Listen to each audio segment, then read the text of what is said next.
बच्चों आज आज हम आपको केमिस्ट्री का एक टॉपिक डिस्कस करेंगे। केमिस्ट्री में तो बेसिकली पहला तो अभी तो पहले चालू नहीं किया है, लेकिन क्या कहते हैं अब आपको साइंस के तौर पर हम केमिस्ट्री का भी वीडियो दे रहे हैं, क्योंकि बच्चे कह रहे हैं सर केमिस्ट्री का भी वीडियो बनाओ, और उस लेवल के हिसाब से हमें लग रहा है कि बच्चों को केमिस्ट्री का वीडियो देना चाहिए, तो वो वीडियो आपके सामने आ रहा है। तो पहले हम स्टार्ट कर रहे हैं। केमिस्ट्री में फर्स्ट टॉपिक हमारे पास आज अम्ल का है। अम्ल को हम परिभाषा सहित बताएंगे, उसके उदाहरण भी बताएंगे। अम्ल बताएंगे, क्षार है, लवण है, इनको तीनों को आज हम डिस्कस करेंगे। जैसे देखिएगा आप लोग, सबसे शुरुआत कर रहे हैं अम्ल। अम्ल अम्ल क्या होते हैं? सबसे पहले अम्ल की थोड़ी क्वालिटी पता होना चाहिए। अम्ल स्वाद में खट्टे होते हैं, ठीक है, और इनका जो पीएच मान होता है वो 7 से कम होता है। और क्षार जो है इसका पीएच मान 7 से लेकर, या 7 तो आप मान लेते हैं, 7 तो उदासीन होता है, 7 के बाद 7.1, इसके ऊपर के हम स्टार्ट करते हैं तो कम से कम 14 तक जो भी पीएच स्केल पर वैल्यू आती है वो सारे क्षार बन जाते हैं, ठीक है। और अम्ल और क्षार की परस्पर क्रिया से या इनके बाद जो अलग धनायन प्राप्त होते हैं उन्हें हम लवण भी कहते हैं, ठीक है। तो उनको हम बताने वाले हैं, आप देखिएगा। हम अम्ल की बात करते हैं। वे पदार्थ जो जलीय विलयन में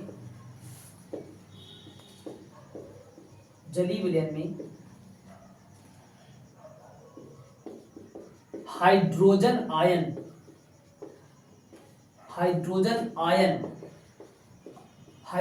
को हम H+ से प्रदर्शित करते हैं। किसे प्रदर्शित करते हैं? H+ से प्रदर्शित करते हैं। यानी वे पदार्थ जो जलीय विलयन में हाइड्रोजन आयन देते हैं अम्ल कहलाते हैं। बिल्कुल छोटी सी परिभाषा, हाइड्रोजन आयन देते हैं अम्ल कहलाते हैं।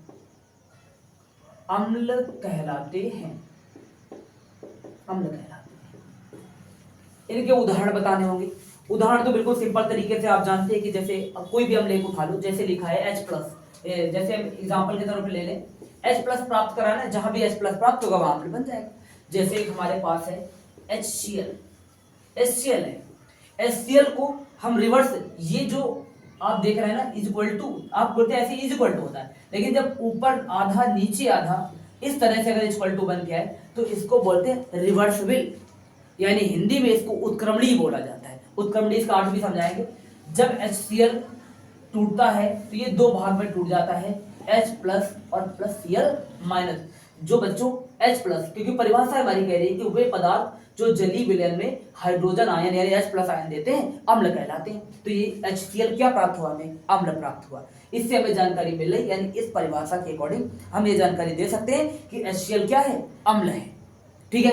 HCl हो सकता है, ऐसे बहुत सारे पदार्थ हैं, ठीक है। इसके बाद हम तुरंत आपको बताते हैं कि क्षार। 2 परिभाषाएं इकट्ठा बता देते हैं कि अम्ल और क्षार। क्षार में क्या है? जैसी परिभाषा ये लिखी हुई है वैसी परिभाषा वो भी होगी, लेकिन थोड़ा सा, बस थोड़ा सा अंतर होगा। आप देखिए, वे पदार्थ जो जलीय विलयन में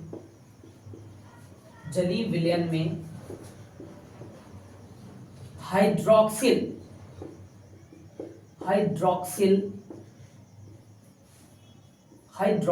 आयन देते हैं। हाइड्रोक्सिल आयन ब्रैकेट में हम लिखेंगे OH- देते हैं, क्षार कहलाते हैं।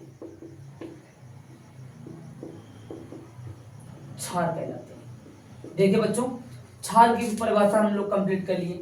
वे पदार्थ जो जलीय विलयन में हाइड्रोक्सिल आयन देते हैं क्या कहलाते हैं? क्षार कहलाते हैं। इसका भी एक उदाहरण देख लेते हैं हम लोग। जैसे इसका उदाहरण क्या मान के चले कि जैसे एक हम क्षार ले लेते हैं NaOH, इसमें भी रिवर्सिबल क्रिया है, यानी उत्क्रमणीय है। उत्क्रमणीय का अर्थ होता है कि अगर हम H+ और Cl- इन दोनों को फिर से अगर हम जोड़ें तो फिर से दोबारा हमें क्या प्राप्त हो जाएगा? HCl प्राप्त हो जाएगा। उसी प्रकार हमारे पास जो रिएक्शन है NaOH की है, ये हो जाएगा Na+ और OH-। ये OH- यहाँ पर क्या प्राप्त हो रहा है? ये तो सोडियम आयन है, और यहाँ पर एक क्लोरीन आयन है। ये सोडियम आयन H+, हमें H+ इसमें चाहिए था, तो यहाँ पर हमने क्या प्राप्त किया? अम्ल प्राप्त कर रहे हैं। यहाँ पर क्या? OH- आयन प्राप्त हो रहा है, यानी ये हाइड्रोक्सिल आयन है। क्या है? हाइड्रोक्सिल आयन है। तो हाइड्रोक्सिल आयन के कारण इसको हम क्या बोल सकते हैं? इसको लगाने की जरूरत नहीं, हाइड्रोक्सिल आयन, ये हाइड्रोक्सिल आयन है। हाइड्रोक्सिल आयन को हम कह सकते हैं कि ये क्षार है हमारे पास, क्या है, क्षार। इसको हम हाइड्रोक्सिल आयन को हम क्या लिख सकते हैं कि ये क्षार, ये क्षार की निर्माण कर रहा है। और क्षार मेनली क्षार है क्या हमारे पास, ये आयन है और ये क्या है, क्षार है। ये यहाँ पर ये अम्ल है और यहाँ पर H+, ये जानकारी दे रहा है कि H+ जहाँ प्राप्त होगा वो पदार्थ क्या बन जाएगा, अम्ल बन जाएगा। जहाँ OH- प्राप्त होगा वहां पर क्या प्राप्त हो जाएगा, वहां पर क्षार प्राप्त हो जाएगा। बच्चों दो परिभाषाएं हैं, इनको फिर से रिपीट करते हैं। देखिए अम्ल वे पदार्थ जो जलीय विलयन में हाइड्रोजन आयन देते हैं अम्ल कहलाते हैं। अम्ल हो गया। अम्ल को आप लोग इंग्लिश में एसिड बोलते हैं, क्या बोलते हैं, एसिड। इसको एसिड भी बोलते हैं, इसको एसिड बोलते हैं, एसिड, यानी ये अम्ल है। और क्षार को बेस बोलते हैं, बेस, क्या बोलते हैं, बेस बोलते हैं। क्षार क्या होते हैं, वे पदार्थ जो जलीय विलयन में हाइड्रोक्सिल आयन देते हैं क्षार कहलाते हैं। बिल्कुल सरल सी परिभाषा है, हमने आपको लिखा है। इसके अलावा हम एक तीसरी परिभाषा भी आपको बताने वाले हैं जो इसी से जुड़ी है, अम्ल और क्षार से ही जुड़ी हुई है, उसको बोलते हैं हम लोग लवण। ठीक है, इसके लिए एक काम करिए, पहले आप लोग क्या कहते हैं, एक बोर्ड का स्क्रीनशॉट लीजिए, क्योंकि जब इसको साफ करेंगे और साफ करेंगे तो फिर क्या कहते हैं दूसरी परिभाषा लिखेंगे। ठीक बच्चों, पहले हम देखते हैं भाई स्क्रीनशॉट हो रहा है।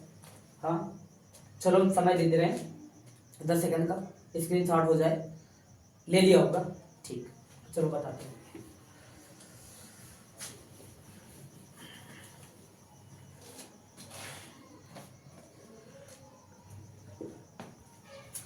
अगली जो हमारी परिभाषा होगी बच्चों वो लवण होगी।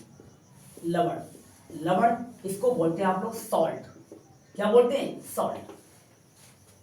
अब अगर कहा जाए कि लवण की परिभाषा कैसे बनेगी, लवण की परिभाषा भी बिल्कुल उसी तरह से कि वे पदार्थ जिनके जलीय विलयन हाइड्रोजन आयन के अतिरिक्त कोई अन्य धनायन तथा हाइड्रोक्सिल आयन के अतिरिक्त कोई अन्य ऋणायन देते हैं लवण कहलाते हैं। सीधी परिभाषा बिल्कुल लिखिए, देखते हैं, वे पदार्थ जिनके जलीय विलयन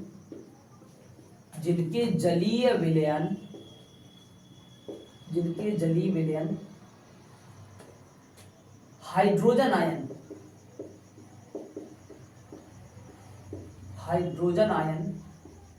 यानी H+ के अतिरिक्त कोई अन्य धनायन तथा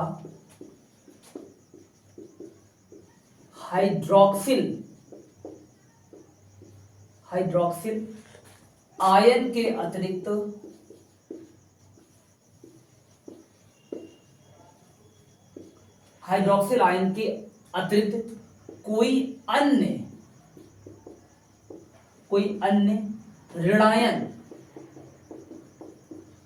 कोई अन्य ऋणायन देते हैं। देखिए, वे पदार्थ जिनके जलीय विलयन हाइड्रोजन आयन H+ के अतिरिक्त कोई अन्य धनायन तथा हाइड्रोक्सिल आयन के अतिरिक्त कोई अन्य ऋणायन देते हैं लवण कहलाते हैं। लवण मतलब आप जानते हैं सॉल्ट, लवण कहलाते हैं। ठीक है, लवण कहलाते हैं। जैसे इसके उदाहरण बता चल रहे हैं, एग्जाम्पल हमारे पास रहेगा। जैसे यहां पर हम लोग लिखेंगे NaCl, क्या लिखेंगे, NaCl, ये भी हमारे पास रिवर्सिबल हुई अब क्रिया हो जाएगी, साधारण नमक है हमारे पास, आप जान रहे हैं। ये टूटेगा Na+ और प्लस क्या हो जाएगा, Cl-, ये हमारे पास सोडियम आयन है और ये हमारे पास कौन सा है, क्या है, क्लोरीन आयन है। कौन सा है, क्लोरीन आयन। इसी प्रकार हम ले सकते हैं और भी ले लें, ZnSO4, हम जिंक सल्फेट आयन लेते हैं। ठीक है, जिंक सल्फेट, इस पर भी वही रिवर्सिबल क्रिया, ये हो जाएगा Zn+। ठीक है, प्लस कितने बार, 2 बार, क्योंकि आयन की क्षमता यहाँ पर 2 बार की है।